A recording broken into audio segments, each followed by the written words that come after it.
during a break or something. Come up and help yourself. 15 seconds. 15 good? Is everybody in the camera? Everybody in the picture? Well, 5, 4, 3, 2, 1. welcome to the Autosportradio.com 2018 show.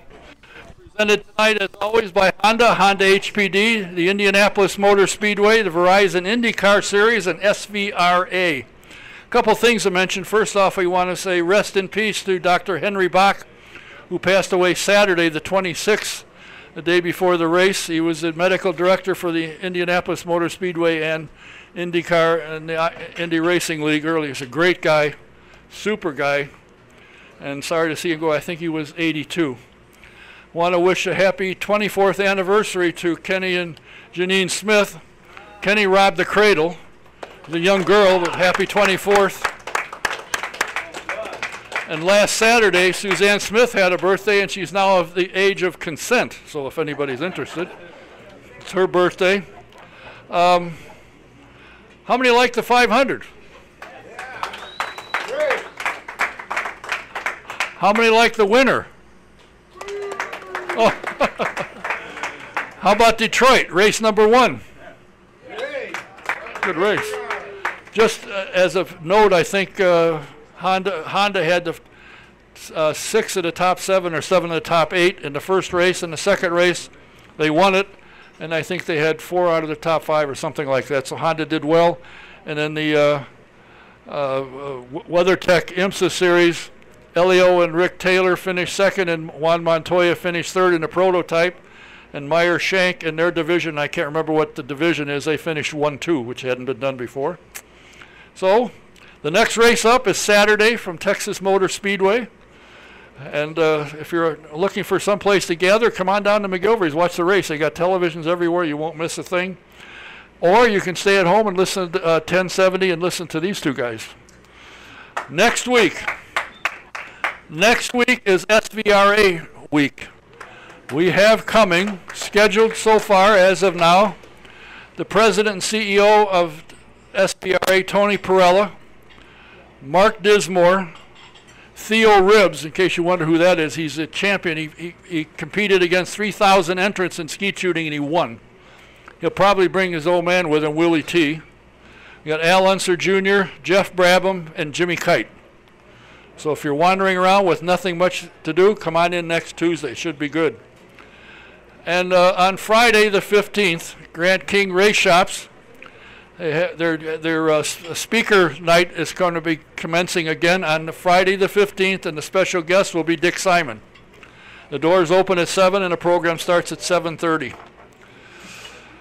Want to remind you that if you're going over to the Pocono race on August 17th and 18th, or 18th and 19th actually, over 300 cars are expected to take place in the 2018 Vintage Celebration at Pocono, promoted and managed by Classic Racing Times. So you want to see a great collection of cars, and obviously there'll be some good name drivers there. You want to get over to the Pocono race, the 18th and 19th of August. There'll be all kinds of good things going on there, and over 300 cars. And the Vintage Indy Registry, Driving Indy Past into the Present, is dedicated to the history and preservation of Indy cars from 1911 to 1997.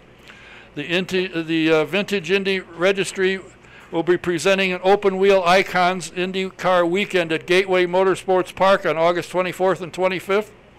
You want to get over there and see a full field of vintage Indy cars on track each day, including the STP turbine, the 68 turbine, and the Radical 72 Samsonite Parnelli. You can visit VintageIndyRegistry.com to find out what's going on, or go to their Facebook page, Twitter, or Instagram. Tickets are available at GatewayMSP.com. Good outfit, great cars, lots of fun. And if you're not a member of the IndyCar Nation, you're making a mistake. The IndyCar Nation gave away more than 5,000 experiences last year. You got to join IndyCarNation.com and get access to tons of VIP benefits all season long. Use the promo code, listen to this one, Don K15, and you get 15% off a championship or legend membership. And they have a lot of good stuff goes on, pace car rides and all kinds of things. So join up, it's a good. My two guests are two guys that if you listen to the broadcast on the radio or online at racecontrol.indycar.com, these are the voices you hear for the IndyCar Series, and you hear the other gentlemen for the Indy Lights. I think they're doing a spectacular job, and I'm very pleased to say, I hope they're not listening. They're my friends.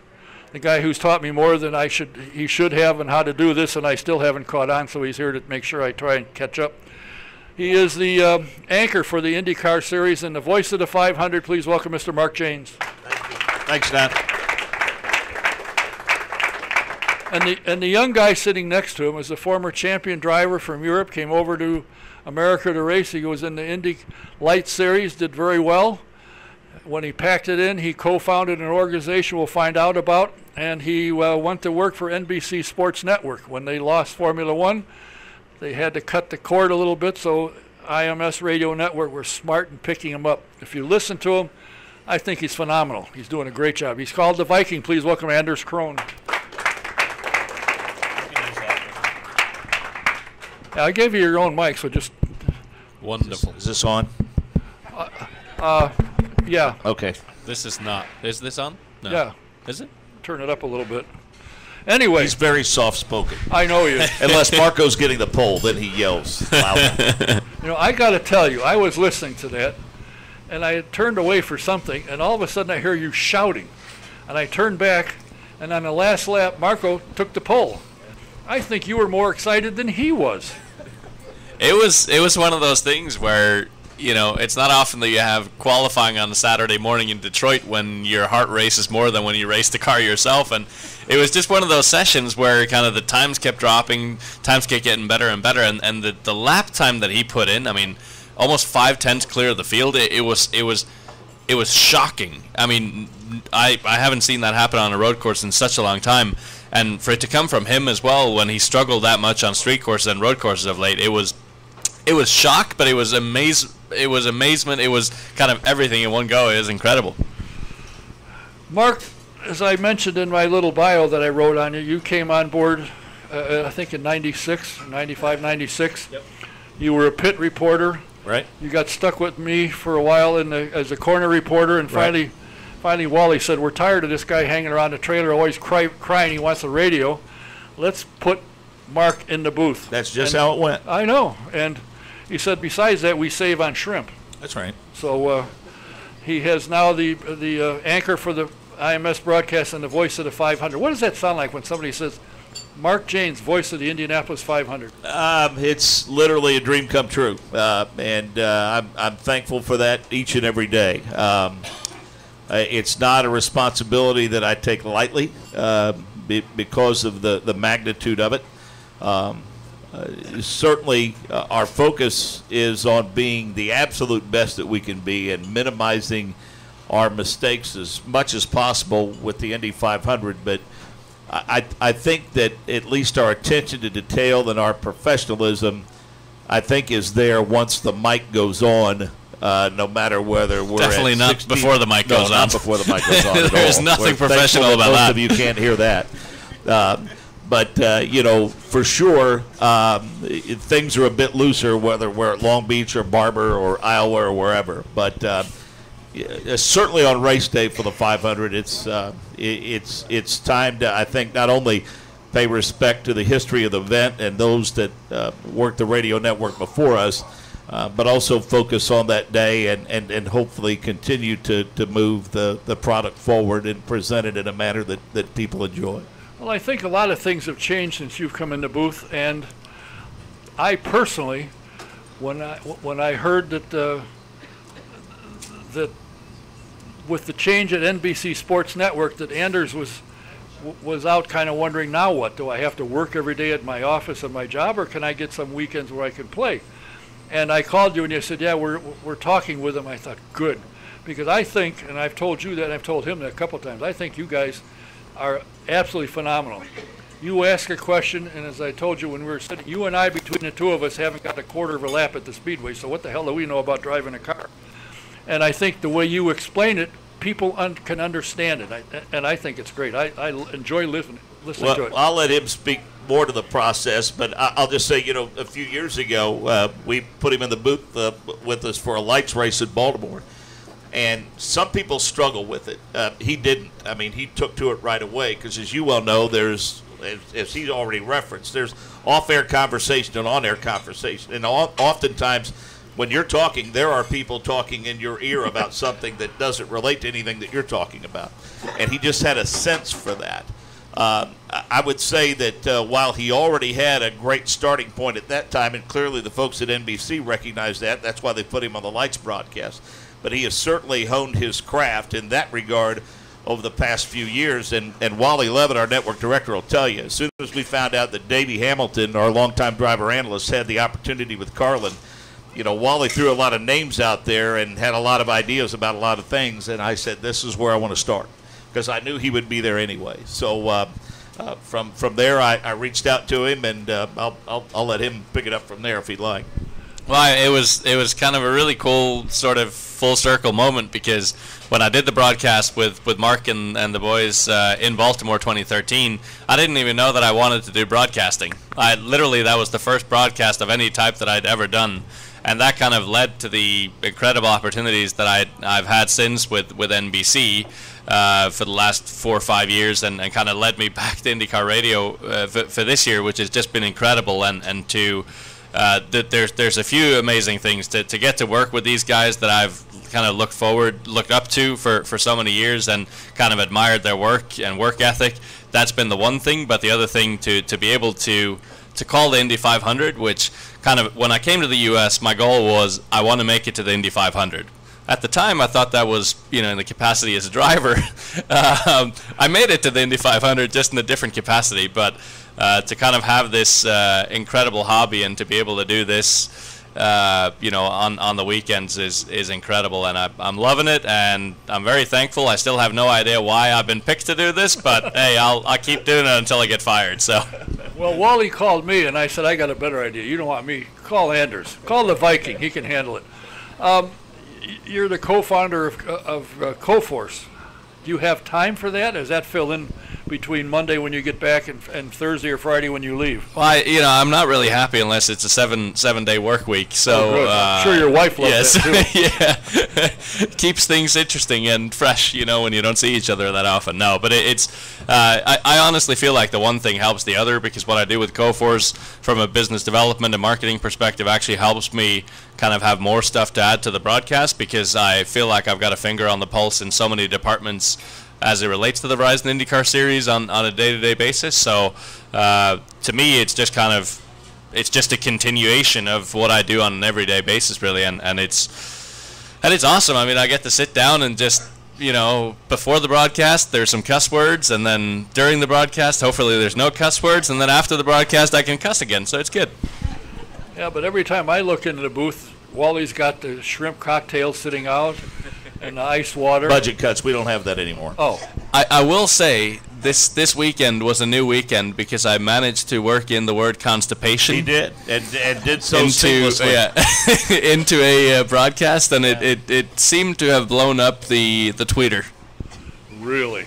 Yeah, there was a group of cars at one portion of the track, and he goes, look at that massive constipation of cars. And I just busted out laughing, and I said, well, that's they're backed up, for sure. They are backed up. So, I said, you're a trendsetter. I mean, you've come up with a new motorsports term. And let me tell you, the amount of people during the course of the rest of that weekend that offered me laxatives was pretty crazy. So, but anyhow, I digress. Do you guys get to spend time in the paddock talking to the drivers and team owners and so forth of what they think of the new car, the drivability of? Because at the 500 there was a talk, well, there'll be no passing. Somebody forgot to tell Alexander Rossi that one. And I happened to be up in the media center. I'd been out in a cart riding around with a photographer, and I went up there, and I heard, I think it was Eddie Cheever said, look at Rossi, he's on the outside where everybody, he made it. He's going into the corner again, he's wearing up, everybody else spun, but he didn't. This kid knows how to drive a car. Yeah, he's incredible, and I mean, I think by nature of drivers, they tend to be pessimists. So if they have a slight issue with overtaking, then they blow it out of proportion and say, "Oh, there's going to be no passing whatsoever." We've discussed overtaking. You're in America, so it's passing. Passing. Okay. Sorry, there won't be any passing. And but there was, and it was great. I mean, I think I can't remember. I think I had a conversation with Kevin Lee, and kind of the perfect the perfect route would be if you could meet right in the middle of where last year's car was to this year's car. Last year's car, I think, was a little bit too easy to pass. It was almost, you would get the draft so quickly and you would pass even if you didn't want to pass. This year is probably a little bit too difficult just because of the aero configuration, how much front downforce you lose when you're behind the car. So I think if IndyCar can find sort of a happy medium, whether that is through a different tire model or just a slightly, adding some wickers to the front wing or something, I think it'd be perfect. See, that's why I stay out of the way. I just ask him a question and stay out of the way. That's why. That explanation right there. And you're right. I'm sure that, IndyCar is observant. They're watching. They came up with a car that runs, that works. The drivers I've talked to said, we now drive the car. Before, we just had to turn left and right. Now we have to drive the car, and several people commented the car coming in the corner. I never heard them get out of the gas before. Now they have to be a little careful, or you find that fence real quick. Do you find that the guys are telling you that though there is a little problem with passing and dirty air, but they like to drive the car, they are in control?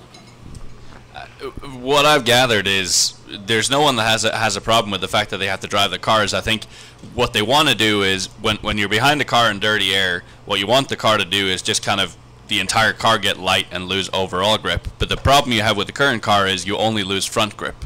So basically the moment you get in dirty air, it picks up that understeer and it basically carries you out all the way to the wall. So I think the only thing that the drivers want to see is, yes, we still want to lift, we still want to do all these things, we just want the car to be a little bit more manageable in dirty air, so it is a bit easier, because you saw so many moments during the 500 of drivers chasing it all the way up to the wall. And so I think, again, just kind of a hybrid between the two. I think it's an easy fix with either the tire model or a gurney on the front. I think it's a small fix. What kind of response did you get, email or Twitter wise, to the broadcast, and what people watch and what you were calling? Over the course of you mean from the 500? For any of them. Yeah, well, I mean, the response that we have gotten, and I have told him this, and I, it would take me a while to dig a lot of it up, because you'd have to go back pretty far. But I mean, we even have other motorsports media posting things on social media about adding him to our broadcast, and just the energy level that he's brought to it, the approach, and as I told you earlier before we went on, I mean, it's like he's always been with us, and I, that's certainly no knock on his predecessor, because I have the utmost respect for Davey Hamilton and everything that he did for us and for a radio network, and this was a great opportunity for him. And not saying that one is better than the other, but it's just different. The energy and the enthusiasm. I've always been told I was different. Yeah, I know. You're able to parlay that into some success, so be thankful for that.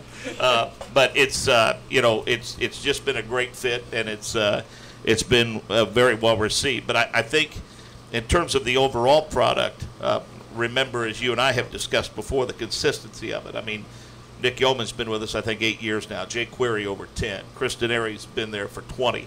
This is my 23rd. Wally Levitt's been our director for 15. Chris Pollock, 24 years, and so on and so forth. And I think that lends itself to our success as well. Michael Young, Dave First, others. They've all been with us a while now, and so that's where there's some pressure on him to come in and fit in, and he's done that, and did so rather seamlessly too. Something, and I texted Dave about this, Dave First. I sent him a text, and he said, "Who is this?" Okay, so you don't know who texted you, ding you. I thought, how many watched the banquet telecast? I thought Dave First did a spectacular job. I thought he was absolutely phenomenal. I agree. Now, my only concern is NBC's taken over. Will local ABC network lose that? I hope not. I hope, because I thought he did a great job. Yeah, that'll be interesting to see how that unfolds.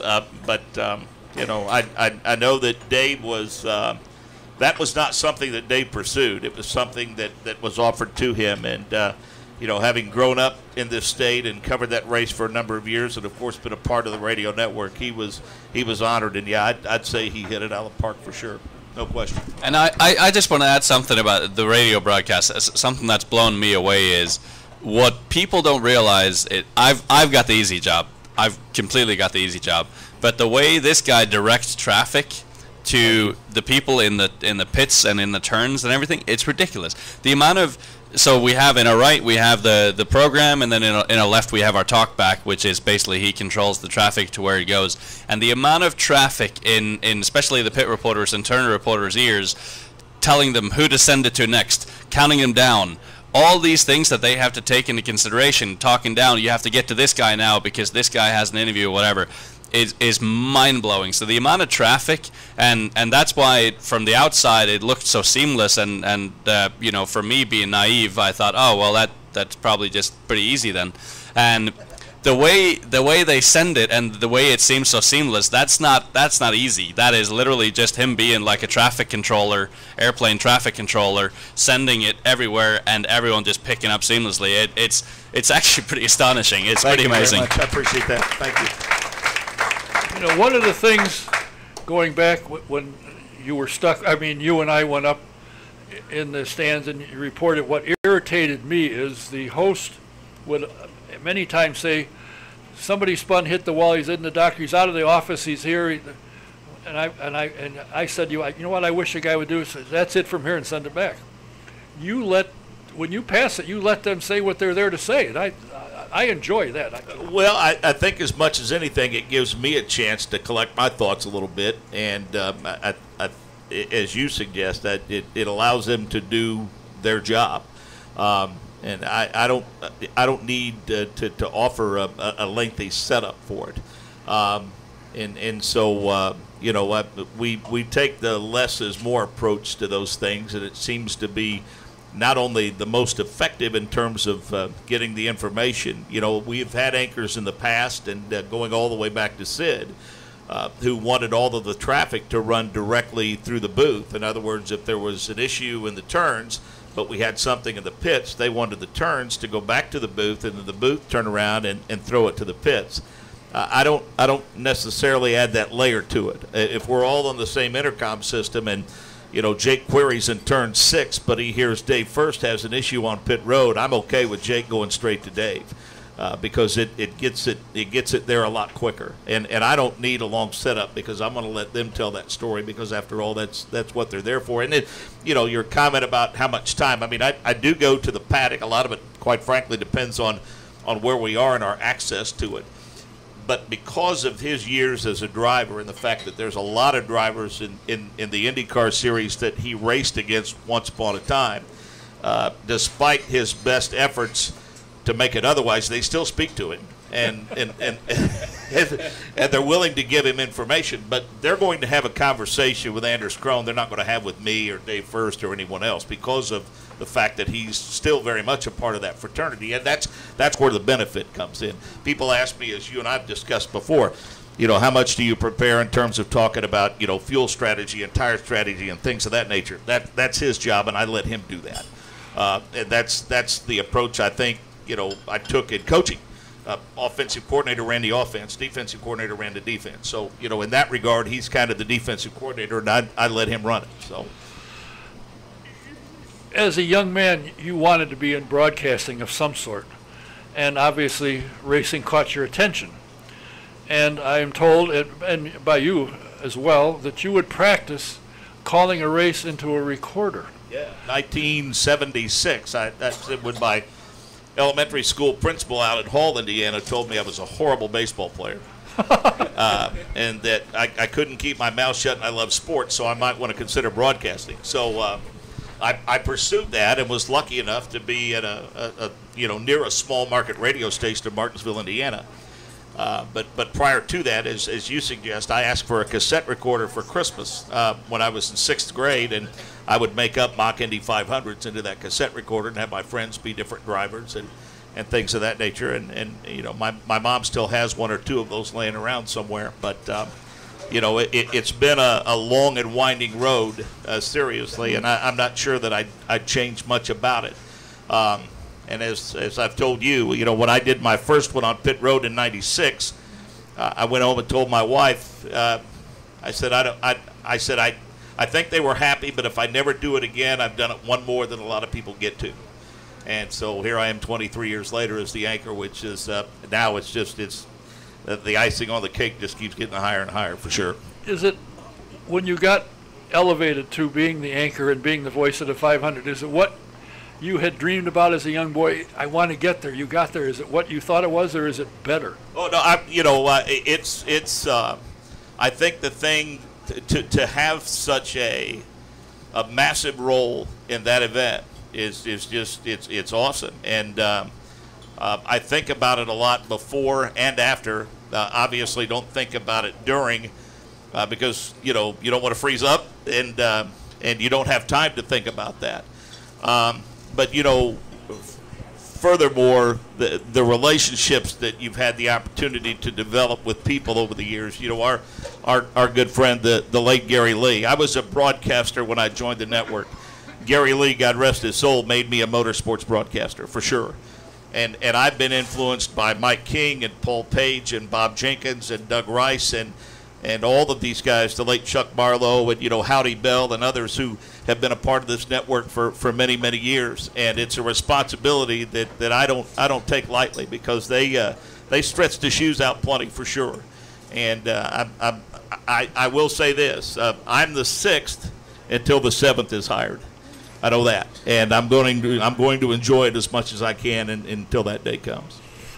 Well, Anders, I got to say, with the change of the television contract, it's crossed my mind that at some point NBC might say, we had this guy, and he got away. We had to let him go because we lost Formula One, and we got these guys under contract. We had to do something with them. They're not good at sweeping floors or doing windows, so let's put them back behind the camera, or in front of the camera. I hope you don't go, because I think, to me, you add a tremendous amount, and your driving experience translates very easily. I mean, I can talk to you and ask you a question and get an answer. I don't walk away and say, what the hell did he say? I get the answer, and I think that's amazing. Having been in the Indy Lights, you do call the lights races. What's with 7-8 cars? Ooh. Makes it easier to call because there's only 7. How much time do you have? Not much. We're going to talk about that coming up. I see Steve Wittich over there, and I think he's got a lot to add about that. No, I mean it's a tricky one. I mean, I think really it comes down to how many people have $1.1 million available. Is really what it comes down to, and the answer is there's not that many drivers that have $1.1 million laying around, and kind of.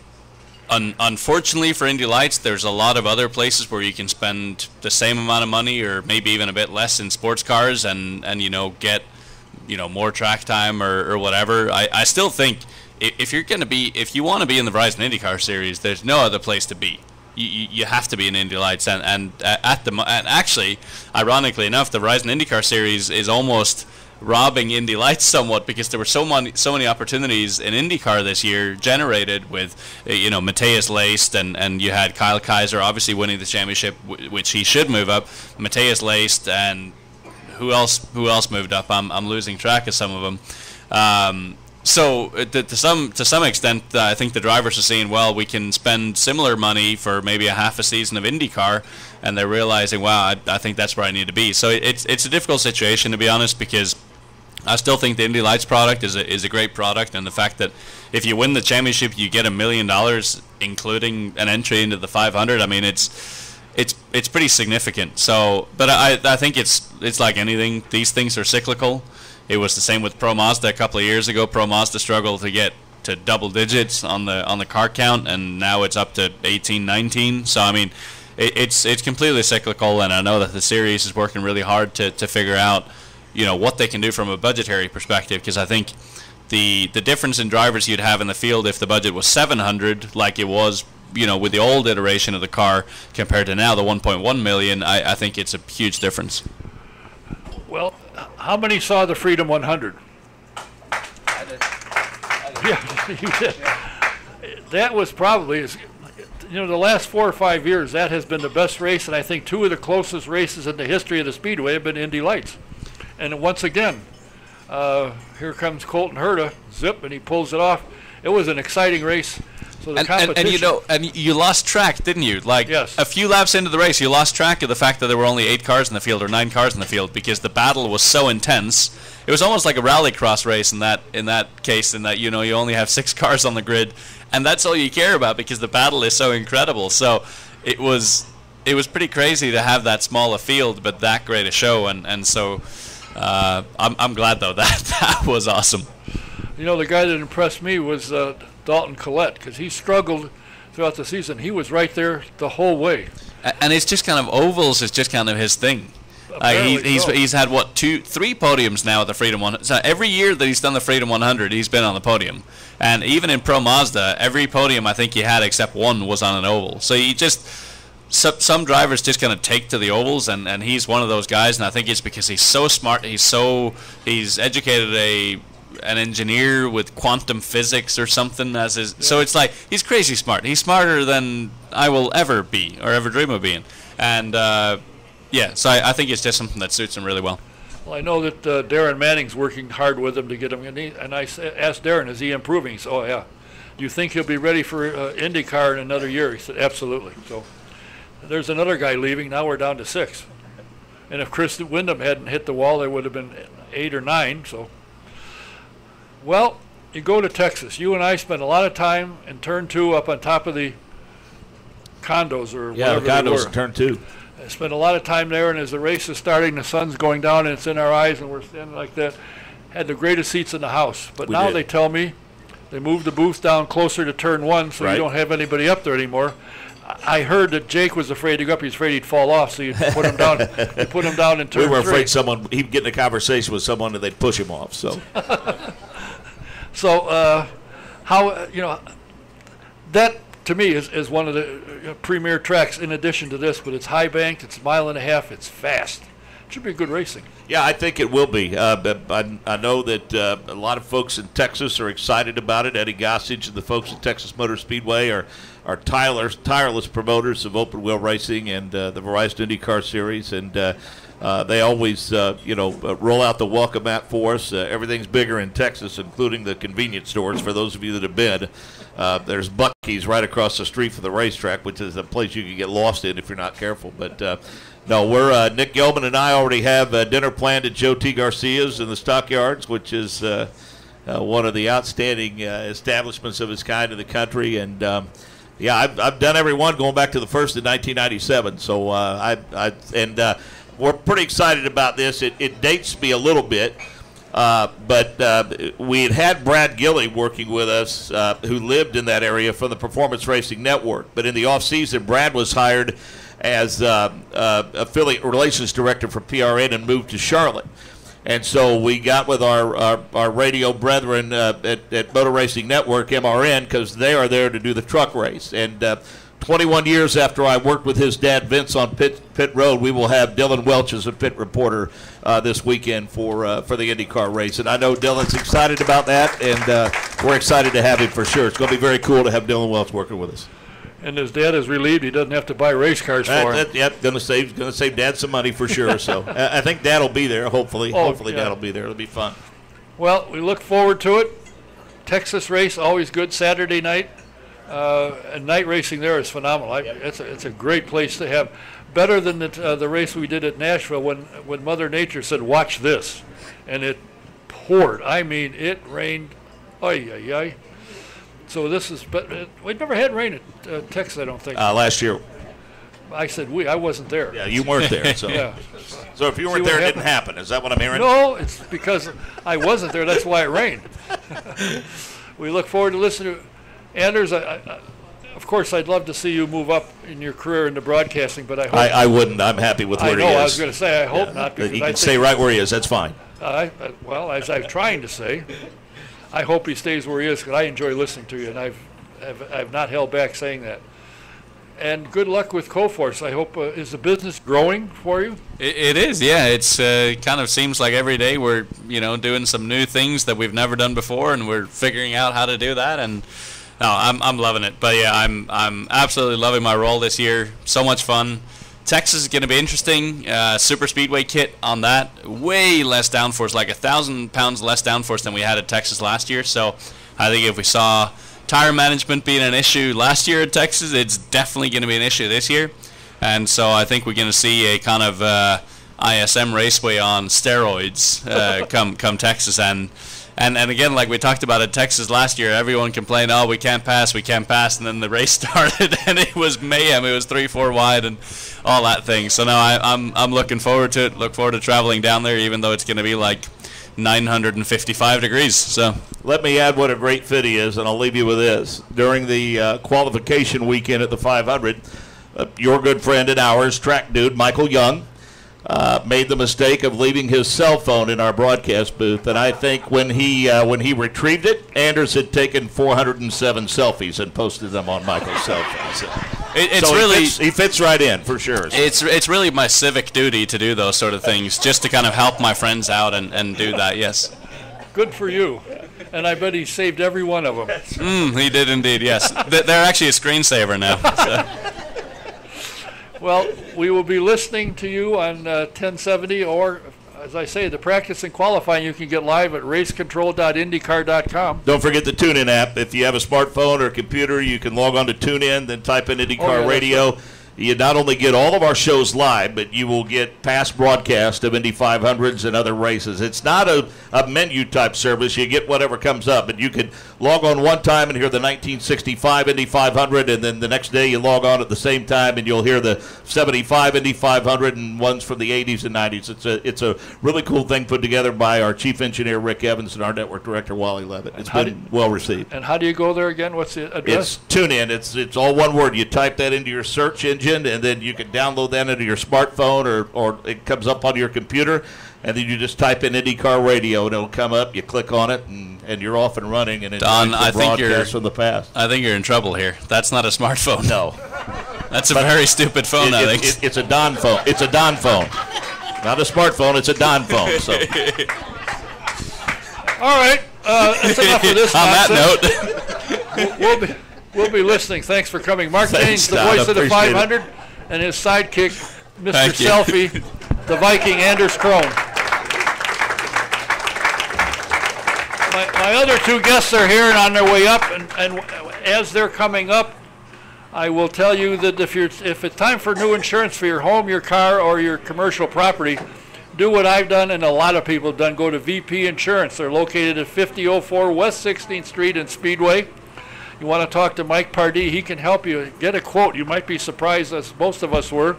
You get a better product, more coverage for less money. So give him a call. The number is 317-248-0070. That's Mike Pardee at VP Insurance, 317-248-0070. And if you're looking for a car and you want to get the best price in the country, then you got to go to the country and Sam Pierce Chevrolet. They're located, take I-69 north to exit 34, go east 1 mile, and you won't miss them on the right. Sam Pierce Chevrolet. And you want to take a ride in the two-seater and get the hang of what these guys and gals like to do, go to the Indy Racing Experience, pick out a date, and put in the promo box SJ1. You get a 50% discount. And you get a ride in a two-seater. It'll be the thrill of a lifetime. Or you can call Shonda at 317-243-7171. Extension 106, and again, SJ1, you get a 50% discount. My next guests are two gentlemen who are in the writing business, although they're in two different kinds of writing. Wait a minute, I got to mention something else. Next weekend, as I said, is the SVRA coming to town. If you want to keep up with what's going on, you got the Vintage Racing Quarterly. You go to svra.com and log into it and subscribe. It's a great magazine, first class. It's not a cheap rag that falls apart after 3 times you've thumbed through it. It's a beautiful magazine. You find a lot of interesting stories of cars that you knew as a kid. A lot of them are back on the track. So check it out, svra.com, and subscribe to the Vintage Racing Quarterly. My two guests are writers, two different kinds of writers, but they write on the same subject, IndyCar. And in the case of Steve, he also follows the Mazda Road to Indy program. Young gentleman on the end is the graduate of Mizzou. He's been with the Indy Star for a few years, and when Mr. Cavett moved up to become an executive with IndyCar, he took over. He's now the IndyCar insider. In my opinion, of reading what he's done a spectacular job. His insight and his reporting is spot on. Please welcome Mr. Jim Aiello. Thank you very much. Sitting next to me is a guy that I talk to and complain to from time to time. Wait a minute, I don't get young? Well, you are young to start with. What do you mean get young? You are a young boy. You not only do you do the IndyCar series, but you also write almost all of what goes on with the Mazda Road to Indy program, and you and I have talked a number of times about a problem that we have, and I said I want to talk about it. He said, come on, we'll talk. If you haven't subscribed to Trackside Online, you're a fool. You want to find out what all the teams are saying, all the PR that you don't get a hold of, they do. Just go to tracksideonline.com and subscribe to it. I think it's, what, $25 a year or something? $22 a year. 22. Geez, it went up. Yep. $22. And you I think it's been 22 for about 10 years now. I know. But you get all the information you could possibly want. It's a great thing. So welcome, please, Mr. Steve Wieding. Thanks for having me. Jim, you, in my opinion, and I read everything that you write, and if I don't get a paper, I look it up. But you write what you're told. You don't make up things. You listen to what they say, and you write it. And I think the job you're doing, in my opinion, is phenomenal. Do you find IndyCar people, team owners, mechanics, crews, drivers easy to talk to? It depends what you want to talk to them about. If they don't want to tell, they got some secrets they want to, then they're not so easy to get to. But you don't want secrets, do you? No. They've been fantastic. Most of the guys, almost everybody you want to talk to or try to schedule an interview with or anything like that, they're very accommodating in trying to get you some time, 15, 20 minutes, whatever you need, that kind of a thing. I'm sure Steve would attest to that in IndyCar, that they usually are as accommodating as they can be. Is motorsports harder to write about than basketball or track or baseball or something, or is it easier? I would say easier, I think. Like I said, I mean, I've never, in all the sports that I've covered, I think that motorsports people they understand the importance of the media that covers them more than some of the other athletes that I've covered before, so they embrace it a little bit more than others, and the PR people are a little bit more willing to work with you. And there's a lot of, when you cover a basketball team like the Pacers or something like that, there's 15, 20 players that one or two PR people have to manage. With an IndyCar, you have, a PR person for every team. Sometimes it's only one or two drivers, so they make it pretty easy on you. Is it easier to talk to, say, a pacer who makes $15, $20 million a year and really doesn't care what you think? Yeah, they don't always care what I think, and so if I ask them a question they don't want to answer, they don't answer it. So that's their prerogative, but that's how it is. With IndyCar, though, I really haven't encountered that much. One of the things that interests me about IndyCar, they will talk about the racing and so forth, but they also like to talk about what else they do. Yeah, they for sure. I mean, I think they understand the importance of branding themselves as more than just race car drivers. They have a persona to market, and we've seen some of these guys like Joseph Newgarden and Alexander Rossi and many other guys that kind of do these outside things. They do the TV shows, and they have other sponsors that they go out and promote and do those things. They have lives outside of IndyCar, and they want to make sure people feel like they get to know them, and that's an easy way to get to kind of cheer for somebody like that, is that you feel like you understand who they are and know them. I got to think, and from what I've heard, fans that I've talked to, that although, and I like the bumping, I like it. I'd like to see more of it, but I like it. And I think James Hinchcliffe and Arrow made more fans, got more people, because James didn't get mad at Pippa Mann because she wasn't fast enough and she could have pulled in but didn't. And that's, it's not against the rules. But when Arrow come along and said, no, we don't want to buy a ride, we win with you and we lose with you, and off they go. I think that was great. Yeah, I'm not sure Arrow went and said that. I think they definitely looked around and saw what the options were, and sort of Schmidt-Peterson. But I think I talked to Hinchcliffe about this while we were in Detroit recently, and he said, considering what was out there and what some of the options were, this was probably for the best for what happened. And he knows that there were a lot of fans that respected the way that he and his team handled the situation. I thought, for me, one of the biggest things was the pit stop challenge. I know that they were a team that qualified for that on Carb Day. But I don't know. I felt like they could have maybe backed out of that because they hadn't qualified if they had wanted to, but they decided instead to participate, nearly won the thing, showed as much enthusiasm as you'd want to see from a team on that day. I thought that was fantastic. I thought they earned a lot of respect from the paddock and from fans around there. You could see they were becoming the sentimental favorites at IMS that day. Everybody was cheering for them when they were going. So I thought that was incredibly just aware of the situation on their part. And then Hinch, he came and did his promotion. He went to New York and did the media tour. He did. He came on Carb Day and did the pit stop challenge. And on Sunday he was back, helping Robbie Wickens in his first Indianapolis 500. So anytime that he was asked to be around, to be helpful, he was there. So like you said, I think he made a lot of fans doing that. Steve.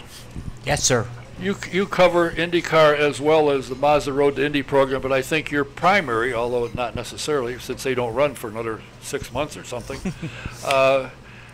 is the Mazda Road to Indy program.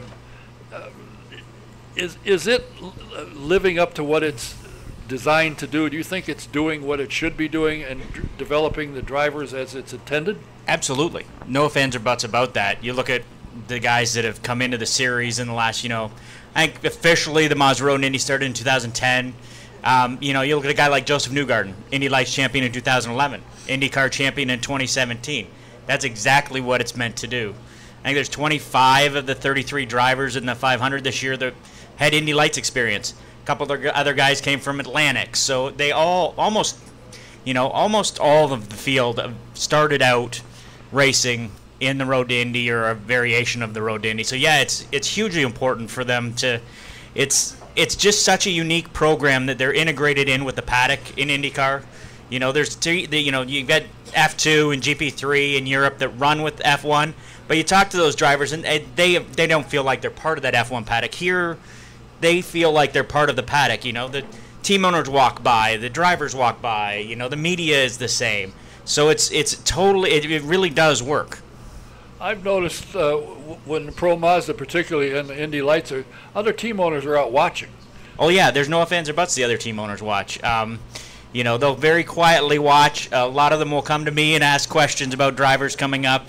What I think of them, and they definitely pay attention. That's where their next driver is likely going to come from, the Mazda Road to Indy. They're going to look from Europe. Obviously, there's going to be a few come from Europe. You come from South America, but most of those kids now decide if they want to be in the IndyCar, they're going to do the Mazda Road to Indy first, at least a season of it, and if not more. Now, as you and I chatted about last week, although the Freedom 100 was a phenomenal race, probably as good a race as they've had in the last 4 or 5 years. Yeah, it doesn't They've get all much been better great. than that. Oh, it's all been great. But why is there only 8 or 9 cars? Like Anders said earlier, it's a multifaceted problem that has a lot of parts to it. But I tried to, when we talked earlier, I kind of came up with a three-pronged reason of why we are where we are with Indy Lights right now, and part of it's cost. There's no ifs, ands, or buts about that. Run costs are over $1 million.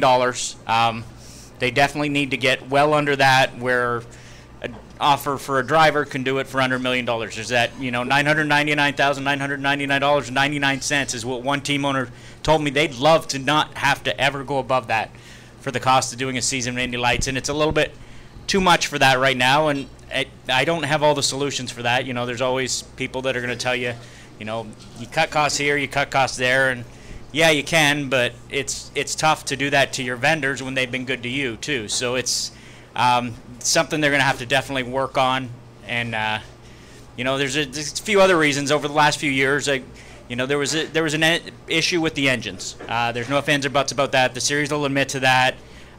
Took them a couple years to find a solution. They found a solution this year. Everybody I've talked to says, hey, the overlays, from all the cars now look the same. There's no difference this season, but it took 2 years, and that's 2 years of drivers and everybody talking and word getting around to potential drivers that, hey, there could be an issue here. So that kind of scared off of quite a few drivers. And then the third thing is Pro Mazda last year was not, it didn't have a lot of cars and probably only 3 or 4 drivers even possible for them to move up. So it's tough to, you had one guy move up, but that was it. I think with a much deeper field, you'll see 3 or 4 guys from Pro Mazda move up next year, which makes it a little bit better. And we're obviously, we had a team like Carlin move into IndyCar. I know they still have most of their equipment. I know they've got rid of some, but they do have the most of it. And Trevor said he's not decided on what he's going to do with that program yet. But I do know there's 3 or 4 other people considering coming into Indy Lights, and I think like IndyCar, we need the teams. That's the main thing. I have heard that there are cost issues, as you said, and some of it is self-imposed, from what I'm told, that would help cut the costs. The same product, but they're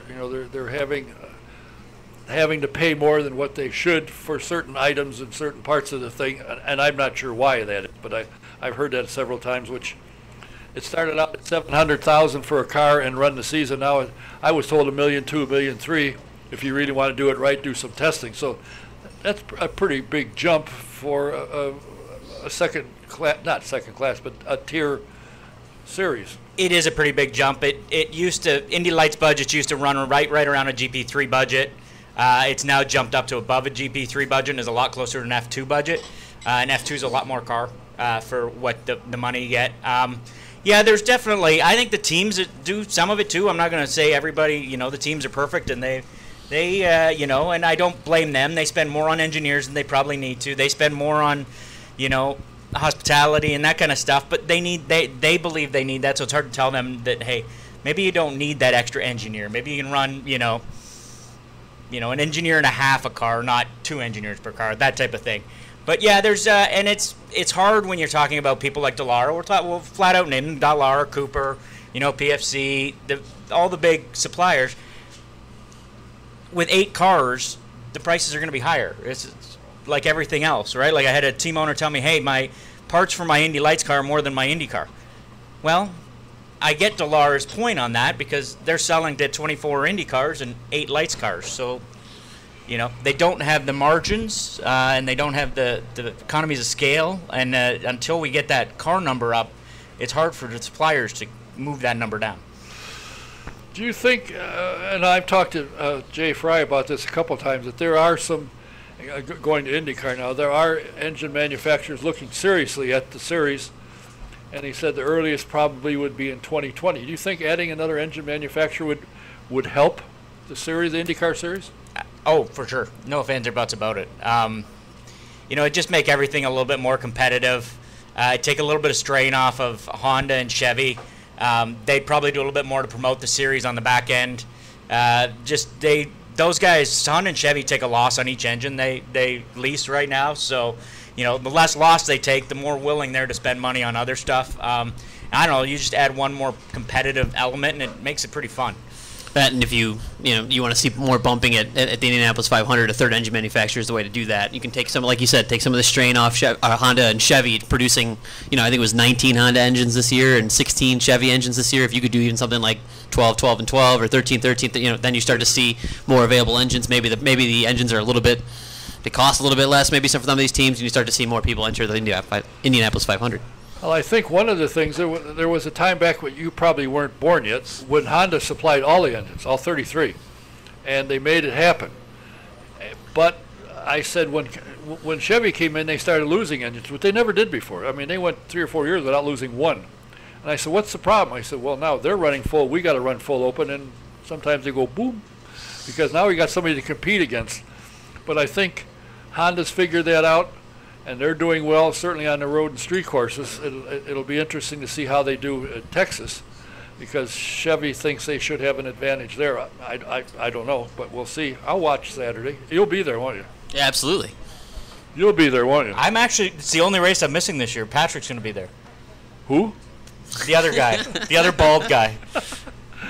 Really? The wife is letting him go? He must not have soccer tournaments, because I was told I could stay home, and I did not ask twice, and I will stay home and spend some time with my wife and maybe go to the pool and have a weekend off. You just don't want to spend time with 100-degree weather. Yeah, that might be part of it. Yeah. Jim, when you were going to MISA, what was your goal? You went there because of the journalism school, I assume, which is rated as one of the best in the country. What did you have in mind to do? Did you want to be a broadcaster? Did you want to be a writer? What did you want to do? No, I'm doing it. This is it. I wanted to cover major sports. I didn't know it was going to end up leading me to IndyCar, but once I came to Indy, and obviously that became an opportunity for me, and that's what I wanted to do. Cover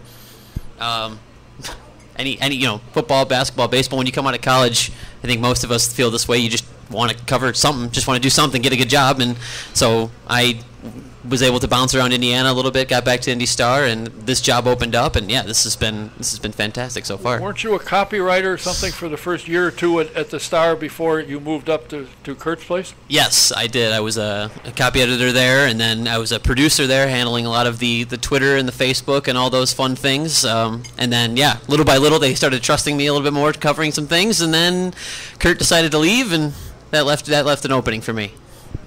What's it like working for a big newspaper? Now, they own USA Today, which is, I guess, the biggest in the country at the moment. Well, USA Today owns them. That's what I'm sorry, yeah. USA Today. I know I know, yeah. What's it like working for an organization like that?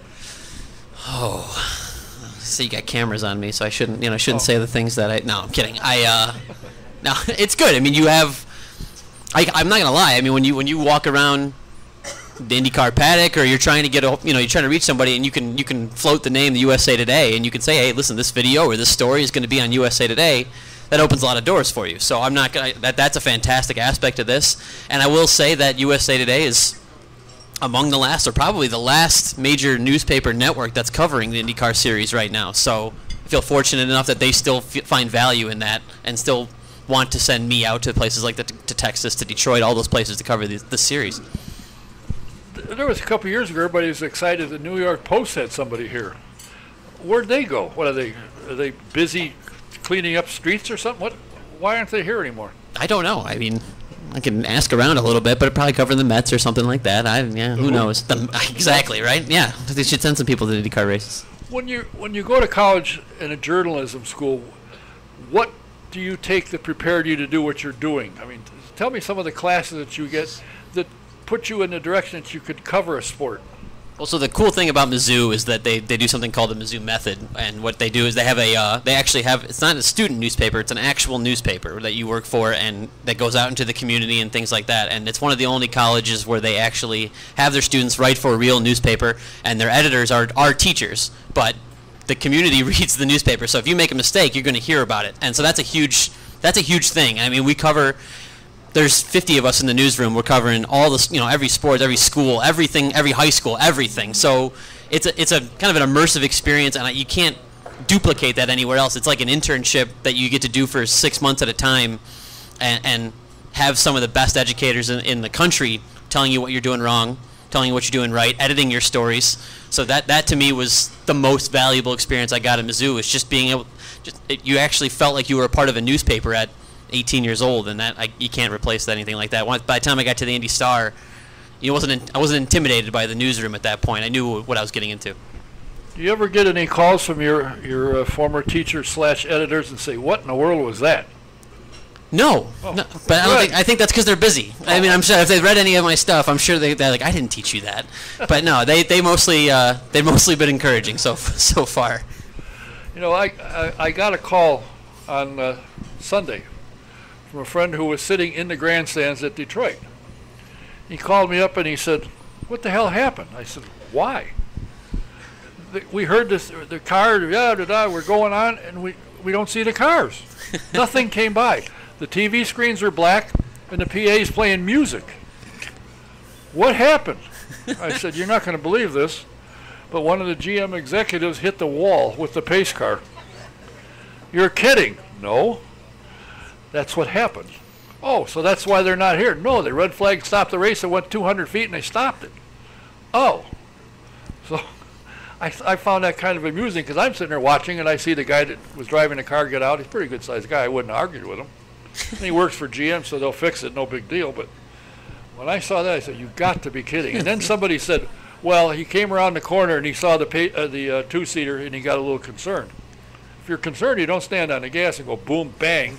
You don't think so? But I don't think you would anyway. It's a $125,000 mistake too. So Well, fortunately, I bet he knows somebody. I was going to say he's got some connections there, so it'll be all right. But what was the word traveling around the paddock and the pit area when that happened? That you can say in front of ladies. it's a lot of laughter. Yeah. It's not like it's the first time it hasn't happened. I think, Mark, you and I were in Toronto on a lift in turn 3 when it was raining. I don't know what year that was, 2014 maybe. when Ari started spinning about 400 feet before the corner, must have done about 10 pirouettes, just taps the wall and comes to a stop. So it's not the first time it's happened, and it won't be the last time it happens. It's IndyCar. Anything can happen. That's true. I think that's what Roger said. That so is I'm in what good Roger. company. Roger said all the right things. So did Will Power, by the way. I thought he did a good job. I found it interesting. They were talking about, has a pace car ever had an accident before? And the one they forgot was in 1971 when Mr. Palmer comes sailing down the pit lane and hit the photographer's stand, which is no longer there. And one of the guys that fell off is still comes out, Russ Lake, out of Milwaukee. He still has trouble as a result of it. He was in the hospital, I think, 3 months or 4 months, and had a half a dozen surgeries. He was hurt, and he said he saw the car coming. He took a picture and thought he was going to stop, and next thing you know, he's laying on the ground. Then he tries to get up, and he can't stand up, and found he broke his leg. But nobody mentioned it. I found that kind of strange. It was in my story. It was in yours, yeah, but they weren't live and in color on television. No, I was not. But I got it in there. Have you considered doing broadcast, television or radio? Have you thought of that, or you prefer writing? Yeah, I think I prefer writing. I'm probably not very good at the TV and radio stuff. You can ask Mark about that. I don't know. Yeah, I'm okay. He has me on every once in a while, and I think I do. I don't embarrass myself too much, but I appreciate the opportunities. Thanks, Mark. No, I haven't really thought about it too much. When I get to go on TV, it's fun, but it's definitely not my comfort zone. Not yet, at least. I think maybe a little bit more experience with it, but... Well, I'll tell you, just remember when you go up to do something with Mark, look around. There's shrimp cocktails and other things that's available to you. I think I get invited up at the wrong time. Yeah, so he puts that plate away when I go up there, I think. Well, the other problem is between he and Anders, it's probably gone. Yeah. Well, Anders is just taking pictures of himself most of the time we're up there. That's So the other problem, I got to keep in mind that one.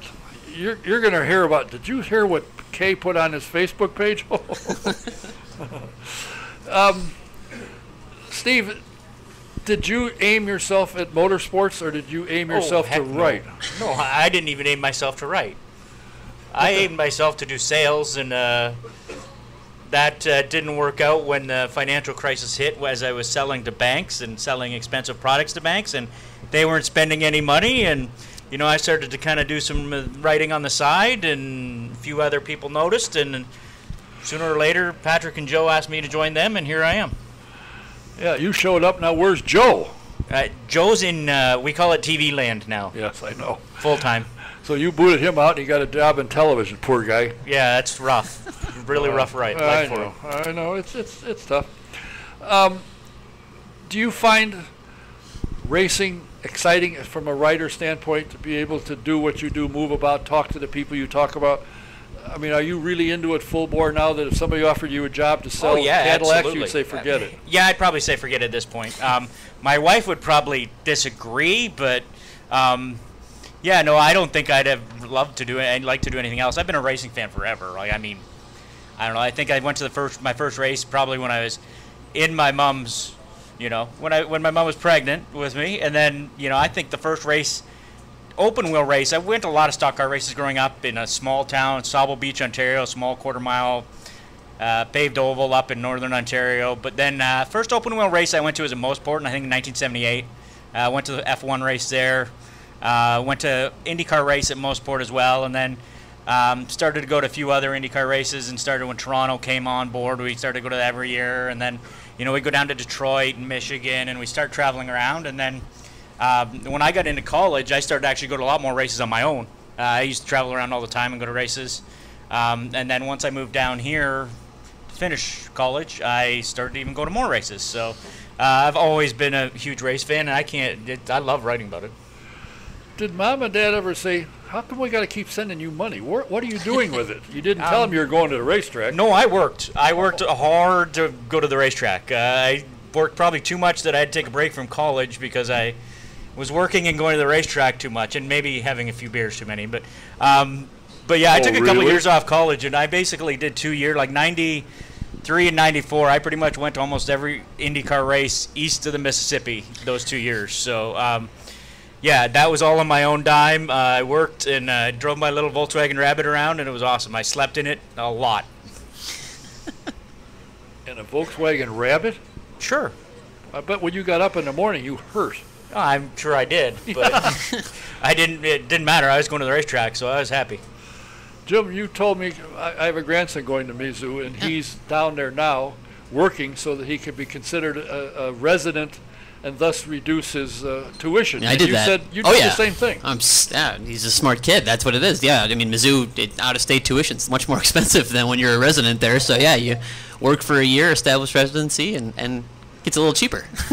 That's all it takes is get a job for a year in the summer and you're set. That's it. Well, you got to just say, I think it's 12 months, but, yeah, he's doing it the right way. It save him a few $1,000s at least. Well, that's good. Yeah. Oh, well. Now, there was some kind of problems that I don't remember or know all of it, but Mizzou ran into some kind of a problem that caused a lot of students to leave, but it seems to be functioning quite well on its own now, and things are picking up. Yeah, it's been a little bit tough for them to recover after that incident. Yeah, I haven't. They've struggled a little bit financially since, and with their reputation since. But I think it'll rebound. Obviously, they still have one of the better journalism programs in the country, and that should carry them. But yeah, no, that was a rough time in their history. I was fortunate to have been out of there for a couple of years after that happened. I know when I asked my grandson, what are you going there for? He said, I want to be in journalism, and it's the best school in the country, so that's where I'm going. Yeah. Oh, so one of these days he's going to show up here, and I'm going to call you and say, you got to sit down and talk to him, tell him what can happen from graduating there, what the opportunities are. Well, I want to thank both of you guys for taking the time to come here. I enjoy reading both of you. I think, the way you and not who's Tony? Tony DeZino has joined us for a few races. He won't be. He'll be Elkhart Lake. He'll be with me, and then he doesn't come back till the end of the season. He has to go to other duties. Really? Yeah, he's working for Michelin on the sure. sports car side, so Oh, boy. he gets to go to Le Mans. And there's a lot of races. He had a rough life. He's right? doing okay, yeah. Yeah, he's doing just fine. So yeah, he'll be back near the end of the season. So you get Patrick and me for most of the rest of the summer. Well, I enjoy reading what you three guys write, and as I said, when I use it, I use your byline because I didn't write it, you did. And I think it's very good coverage for both of you.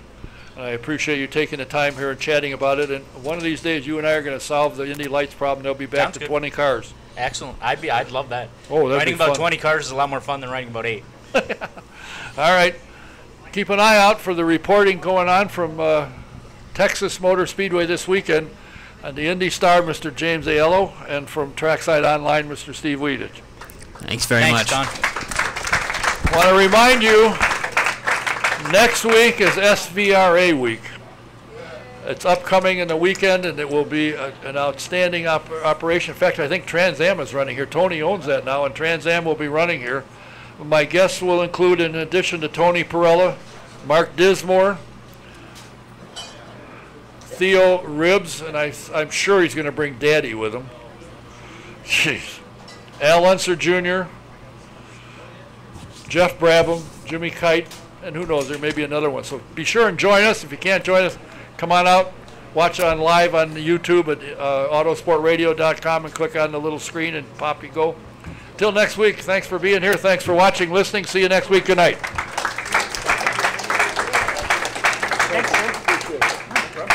Thank you very much. Enjoy it, and I'll call you again. Absolutely. Anytime. If anybody wants a pamphlet on the amazing